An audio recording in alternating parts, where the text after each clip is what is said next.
Fundamentally, the reason we started the company was because we saw a moral injustice that so many people don't have access to electricity.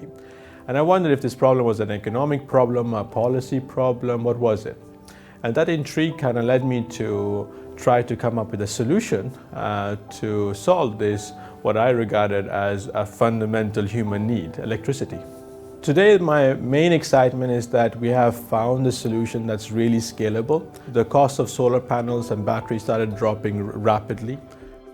So when we looked at the total solution, what could we actually offer our customers was the ability to install solar panel at each household, so efficient storage at each household, efficient appliances, enable and connect each of those devices to the cloud so that the customer could pay using mobile money. When they pay using mobile money, the system turns on. When they don't pay, the system turns off. At the same time, we actually can create this connection to the customer, a digital connection to the customer, to collect a lot of data to be able to actually understand not only what consumers' needs are, but also to be able to predict problems before they actually happen. So the ability to package this whole thing together in a pay-as-you-go model. And for the consumer, that was quite exciting because immediately they could go from having no electricity to electricity at the same price point on what they were spending on batteries, kerosene, candles, diesel for generators, etc. We have already installed 200,000 homes and businesses with power, and we're installing some 500 new buildings every day with electricity. We're doing that in 10 countries. It's a big number for a small company, but it's still a very small number compared to the size of the problem ahead of us, which is that we have billions of people still to electrify, right? So that creates my excitement that there's still so much more to do. The aspect of private enterprise into the energy market is a relatively new thing, right?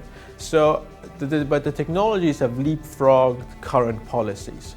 It just happens to be the case in the developing world. Just today, it's already cheaper to be having your own storage and your own generation and not needing cables anymore. And this is what's creating a lot of excitement in our sector. Electricity fundamentally is the veins and the blood of modern economy.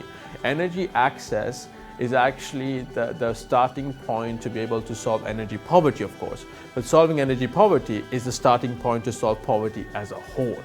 Anyone starting a business, especially as a young leader, it's very, very important that you are actually the leader. You're not driven by other people. They can influence you, of course, but you're actually the one that's setting the tone, the direction, and what needs to be achieved, especially in a very disrupting market where people don't even know what you're talking about. When we thought about our business model, what was core to solving this problem was profit.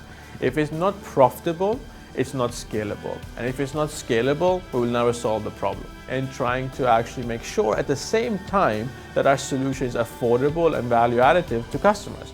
That means that you have to actually drive a business with extreme discipline. So you have to become your own story. And I think there's a slight culture of trying to replicate another person's story. And that's impossible because by definition, entrepreneurship is being different.